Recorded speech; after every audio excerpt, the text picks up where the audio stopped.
Vamos a leer la palabra de Dios y vamos a reflexionar entonces en la palabra de Dios. Los que tengan su Biblia hablan en el Evangelio según San Lucas, el capítulo 5, versículos 17 en adelante. 5 del Evangelio de Lucas, versículos 17 en adelante. Dice así la palabra de Dios.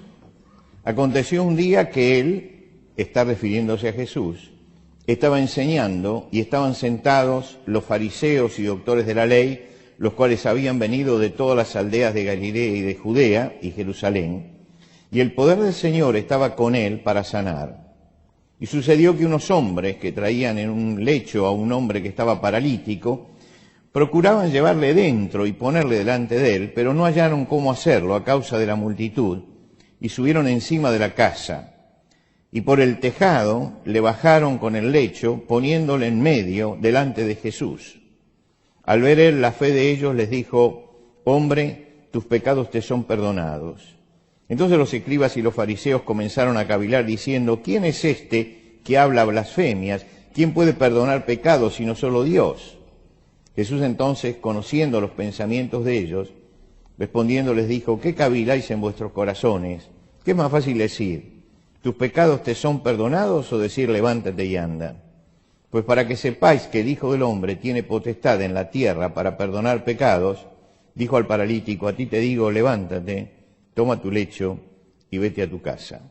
Al instante, levantándose en presencia de ellos y tomando el lecho en que estaba acostado, se fue a su casa glorificando a Dios, y todos, sobrecogidos de asombro, glorificaban a Dios y llenos de temor decían: hoy hemos visto maravillas. Hasta aquí nada más en la lectura de la palabra de Dios. Tengo un amigo pintor peruano que se llama Vicente Alcántara.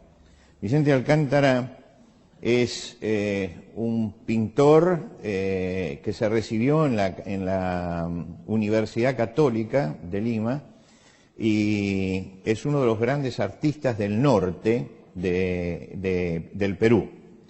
Cuando él tuvo que presentar la tesis, es decir, cuando tuvo que presentarse para terminar sus estudios, él eligió una tesis muy particular. Él eligió una tesis que era el catecismo pictórico y su influencia en la formación de la conciencia religiosa. El catecismo pictórico y su influencia en la formación de la conciencia religiosa. Como somos muy amigos, él ha estado acá en Argentina. Cuando él vino a Argentina recorrimos los museos de Argentina, pero cuando estuvimos allí, a la luz de esta tesis, le dije: vamos a recorrer un poco los museos. ¿Qué es lo que proponés? Y él me dijo: creo que la conciencia religiosa del pueblo latinoamericano no se ha gestado en el Evangelio, sino en lo que vieron las pinturas. Es decir, que ha influenciado tanto la pintura, mucho más que la lectura del Evangelio, que es prácticamente nula. Quiere decir que han aprendido la fe de lo que vieron y del arte latinoamericano que estaba al alcance de la mano. Y entonces hicimos una recorrida por la ciudad de Trujillo y después por la ciudad de Lima, tratando de ver, y él me mostraba cómo se cumplía esta tesis, es decir, cómo esta tesis era válida. ¿Y qué era lo que veíamos? Todo el arte barroco latinoamericano. Veíamos, recuerdo lo que más me impresionó en una sacristía, sobre los cofres de la sacristía, un cuadro de la cabeza sobre una bandeja de Juan el Bautista y al lado la cabeza de Holofernes, ¿no? 4 descabezados, degollados, que estaban allí, la flagelación de Cristo y su muerte, y me asombró sobre todo un San Sebastián. Ustedes saben que la historia dice que en San Sebastián fue muerto a flechazos por una cantidad de flechas, y era impresionante el cuadro con el dolor de este San Sebastián, y él me dijo: hay una leyenda que el pintor tomó a uno de los aborígenes del lugar y lo torturó para poder sacar este rostro que se ve allí. Cuando yo terminé de hacer la recorrida con él, entendí cuál era la tesis, ¿no es cierto? Entendí que tenía razón, que muchas veces hemos sido más influenciados por esa pintura y por esas cosas que hemos visto que por lo que dice el Evangelio. Imagínense ustedes que si yo estoy mirando todas esas cosas, me formo una idea de la fe que surge no de lo que es la base de la fe, que es la Biblia, sino de los cuadros que me pintaron alrededor y con los que estuve conviviendo permanentemente. Si usted ve solamente eso, usted sale pensando que Cristo está vinculado siempre con la muerte, siempre está vinculado con el sufrimiento, siempre está vinculado con el dolor. Pero cuando uno lee el Evangelio, se encuentra con un Cristo totalmente diferente, totalmente distinto. Entonces, si la conciencia religiosa se basa únicamente en eso que se ha visto, la conciencia religiosa va a estar vinculada con la muerte, mientras que si usted va al Evangelio se encuentra con un Cristo diferente, con un Cristo que no está vinculado con la muerte, sino que está vinculado con la vida. Tomemos un episodio revelador del Evangelio. Un día Jesús llega a la aldea de Betania. Betania era una pequeña población donde él tenía 3 amigos allí. Eran 3 hermanos, 2 mujeres y un varón, y llega Jesús porque le han avisado que Lázaro está muerto porque ha sufrido una enfermedad y lo han enterrado. Lo han llevado en aquel momento no se enterraba, los ponían en los sepulcros esperando que el cuerpo se descompusiera allí. Cuando llega, él ve un cuadro de dolor, un cuadro tremendo de dolor, y recibe un gran reproche de las hermanas, que le dicen: si hubieras estado aquí, mi hermano no hubiera muerto. Si usted hubiera estado aquí, mi hermano no hubiera muerto. Y entonces él pregunta: ¿y dónde lo pusieron? Y lo llevaron hasta el lugar, y cuando se paran todos frente a la tumba, todos lloran, y Jesús también llora con ellos. Si la historia hubiera concluido ahí, nosotros pensaríamos que Jesucristo tiene un poder totalmente limitado. Pero resulta que Jesús se paró frente a la tumba, dijo: saquen la piedra, y lo llamó a Lázaro, y transformó todo. ¿Por qué? Porque la vida, Dios hecho hombre es la vida manifestada en carne, se acerca y choca con la muerte, y se encuentra con la muerte. Y en ese momento Jesucristo muestra la victoria de la vida sobre la muerte. Y cuando uno va siguiendo el Evangelio, uno se va dando cuenta que Jesús predicó permanentemente la vida. Él dijo: yo soy el camino, la verdad y la vida. Nadie viene al Padre sino por mí. Y frente a la tumba de Lázaro, él no dijo: yo soy el sepulcro y la muerte. Él dijo: yo soy la resurrección y la vida. Más adelante va a decir a sus discípulos: yo he venido para que tengan vida y para que la tengan en abundancia. No solamente la vida eterna, la vida más allá, sino la vida en plenitud, el sostén cotidiano para la vida de todos los días. Esta es una visión totalmente distinta a la que se veía en la pintura. Es la visión del Evangelio. El Evangelio conecta a Jesucristo directamente con la vida. Cuando el salmista escribe uno de los salmos, dice: mi alma anhela y aún ardientemente desea estar en los atrios del Señor, porque mejor es un día en tus atrios que 1000 fuera de ellos. ¿Por qué sentía este deseo de acercarse a Dios? ¿Cuál era la razón? Porque él sentía el gozo de la presencia de Dios, y él sentía la vida de Dios y la esperanza de Dios y la paz de Dios que se manifestaba en ese momento. En la historia que hemos leído, Jesús entra dentro de una casa y empieza a reunirse la gente alrededor. Este es un caso bastante extraño, porque en general Jesús siempre hablaba al aire libre, en el monte, en las calles, en las barcas, pero siempre al aire libre. En este caso no fue así. En este caso, en Capernaum, estaba dentro de una casa, estaba hablando, y seguramente empezó a llegar gente de todas partes y a agolparse, y como Jesús era un hombre público, venían desde muy lejos. Dice: había gente de Galilea, que era toda la provincia donde estaba también la ciudad de Capernaum, de Judea, que era la provincia vecina, de Jerusalén, que era la ciudad capital. Dice: estaban todos reunidos allí alrededor de Jesús. Formaban una pared humana. No todos venían con buenas intenciones. Había un grupo de religiosos, que los religiosos siempre estaban contra Jesús, ¿no? Pero otros seguramente venían por curiosidad, otros por verdadera necesidad para ver si Jesús hacía algo, y otros traían entonces sus enfermos, y otros para escuchar ese mensaje de vida que traía Jesús. Y la historia nos dice que vinieron 4 personas trayendo un paralítico para llevarlo delante de Jesús. Intentan ponerlo delante de Jesús. El relato es muy escueto, es muy simple, pero uno puede imaginar lo que sucedió. El paralítico del pueblo. Y todos dicen, si está Jesús, vamos a llevarlo donde está Jesús. Pero no lo puede llevar uno solo, hay que cargarlo. ¿Cómo hacemos? Y bueno, lo pusieron allí en un lecho, lo subieron y entre los 4 fueron llevándolo. Y uno piensa que esta gente lo hacía por compasión, lo hacía por amor, lo hacía porque buscaba lo mejor y lo hacía porque buscaba la vida. ¿Para qué lo llevaban a Jesús? Lo llevaban porque buscaban que Jesús hiciera algo en este hombre. Y yo me imagino el diálogo que uno le decía al otro, llegó Jesús, está en Capernaum, ¿y por qué no lo llevamos? Sí, pero ¿cómo hacemos para llevarlo? Y mira, tenemos que ser 4, agarra uno de cada punta y lo vamos llevando y llegamos a aquel lugar y se lo llevamos delante a Jesús y vemos a ver qué pasa. Porque si hay una esperanza, esa esperanza está en Jesús. Y llegaron y se encontraron con una pared humana que estaba alrededor de Jesús y que Jesús ese día no estaba a cielo abierto, por lo tanto había que invocar la puerta para llevarlo. Y no había forma. ¿Por qué? Porque la gente estaba taponando la entrada.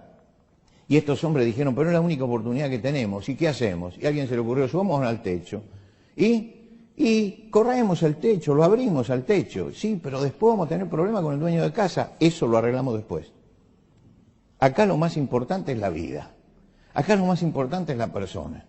Y allá se subieron los 4 al techo, descorrieron el techo, no sabemos muy bien, acá dice que tenía un tejado, difícil que en aquellas casas hubiera tejado, aunque había tejas en algunos lugares, pero posiblemente era una enramada arriba, pero en alguna forma rompieron el techo.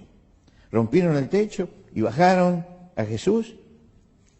¿Y qué pasó? Bajaron al paralítico y cae el paralítico delante de Jesús. Ellos llegaron con la convicción de que Jesucristo era vida. Jesucristo podía realmente hacer algo. Y Jesús miró la fe de ellos. Es interesante, dice, miró la fe. Jesús miró la fe.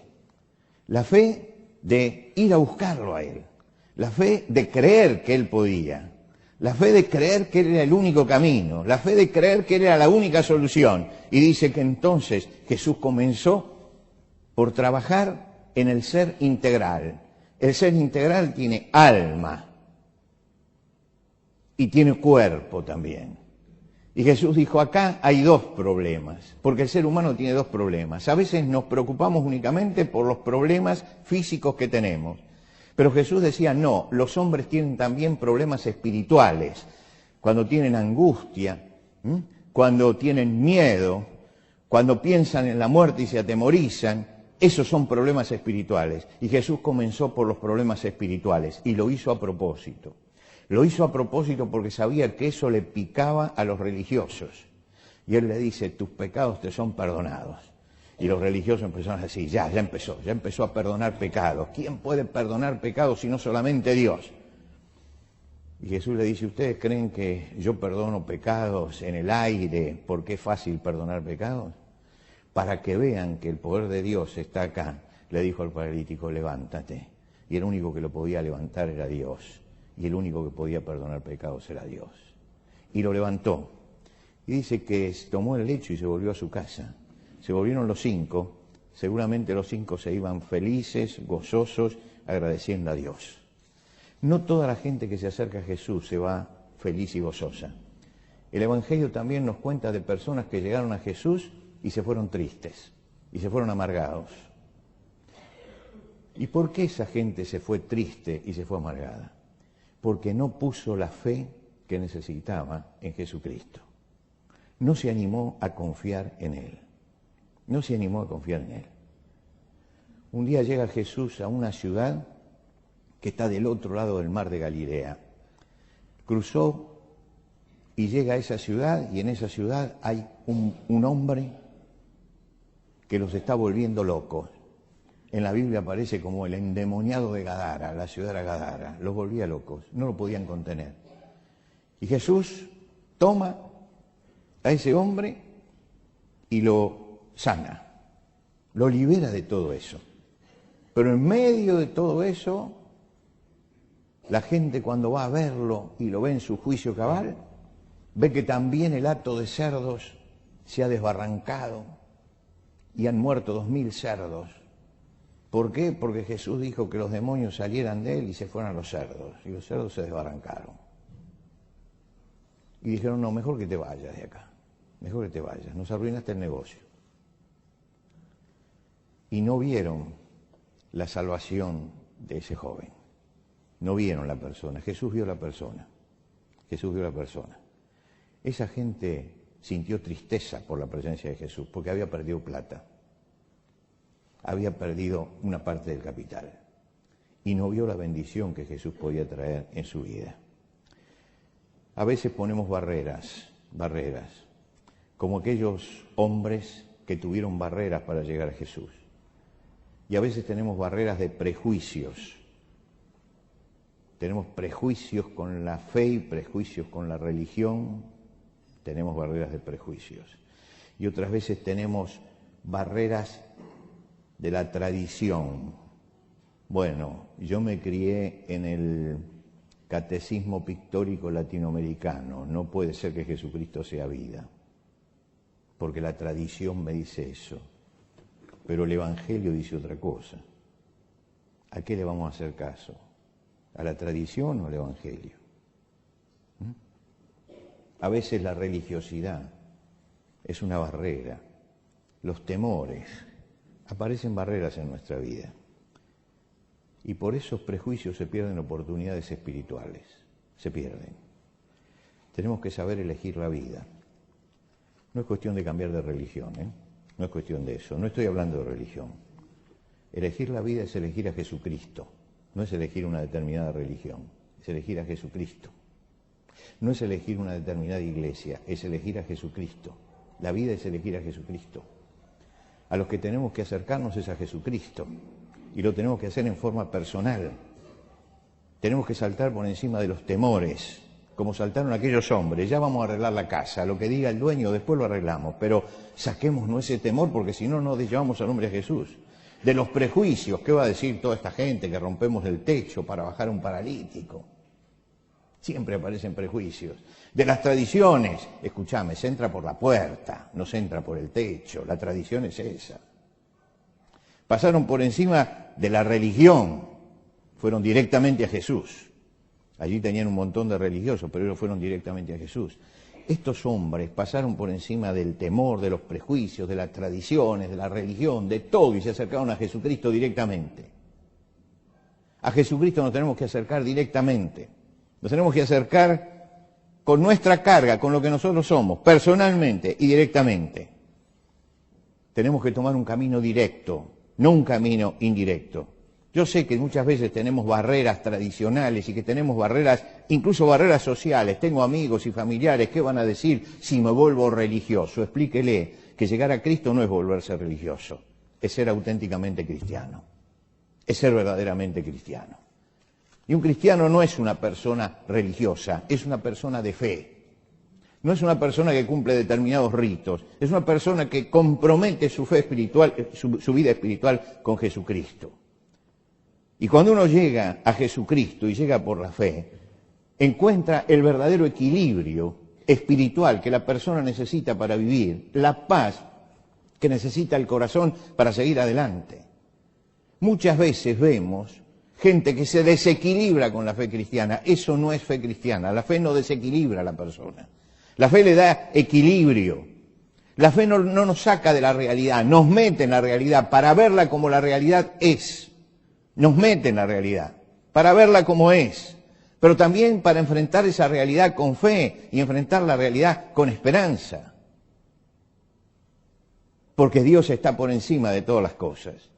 Cuando terminé el jueves pasado en la Cancillería de dar el mensaje que ustedes tienen allí impreso y que recibieron esta mañana, se me acercó un religioso y me dijo, entonces no podemos tener esperanza. Era un religioso que me lo preguntaba.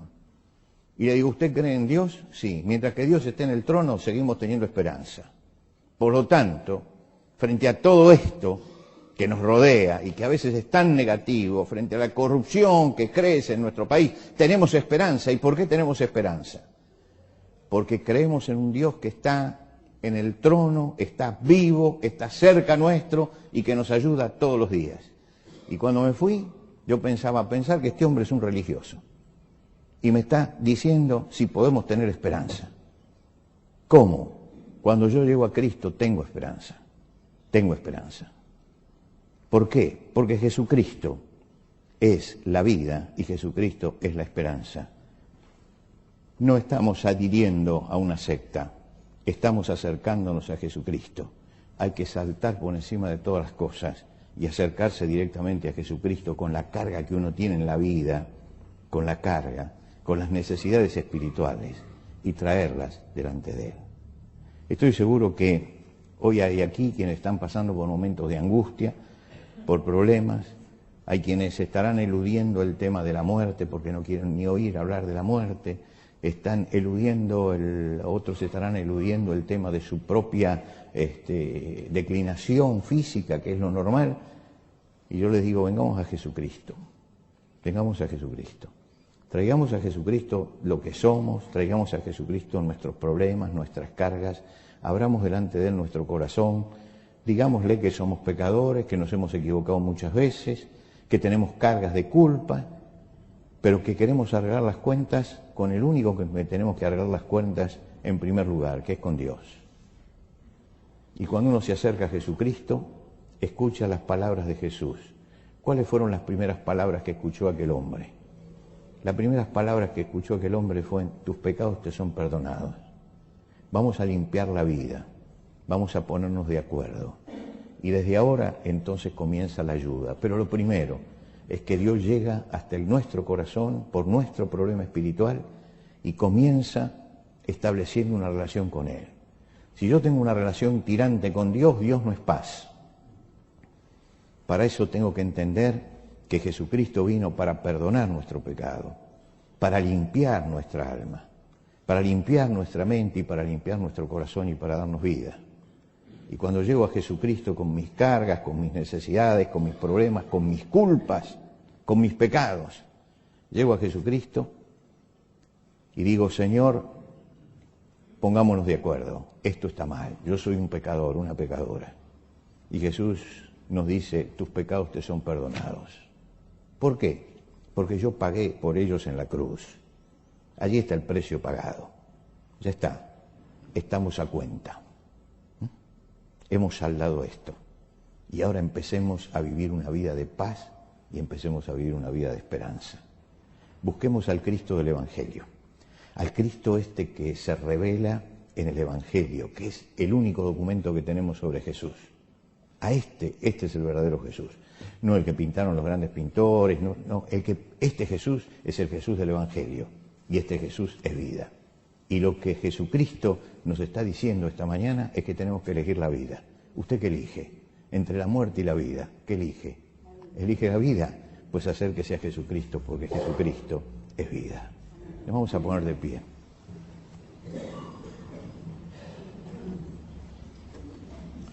Vamos a inclinarnos en oración todos delante de Dios.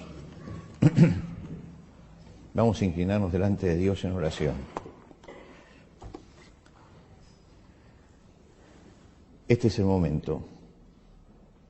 Este es el momento en que podemos acercarnos a Jesucristo. Este es el momento en que podemos abrir nuestro corazón a Él. Y antes de hacer una oración pidiendo a Dios que nos bendiga, le voy a dar tiempo para que usted pueda hacer allí donde está su oración a Dios. Y pueda pedirle al Señor, Señor,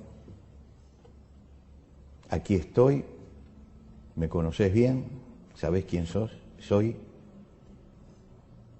y yo vengo con todas mis cargas, con todas mis culpas, con todos mis pecados. Y te pido, Señor, que limpies mi vida. Y te pido, Señor, que me des una nueva vida hoy, porque quiero empezar una nueva vida con Cristo. No una vida religiosa, sino una vida de fe y de confianza en ti. Y quiero salir, Señor, de este lugar sabiendo que tú estás conmigo, que me has dicho, como le dijiste al paralítico, tus pecados te son perdonados, y que empezamos una nueva vida con Cristo en nuestro corazón. Un minuto y hagamos todos los que necesiten hacer esta oración en silencio, háganla allí donde están y ábranle el corazón a Jesucristo.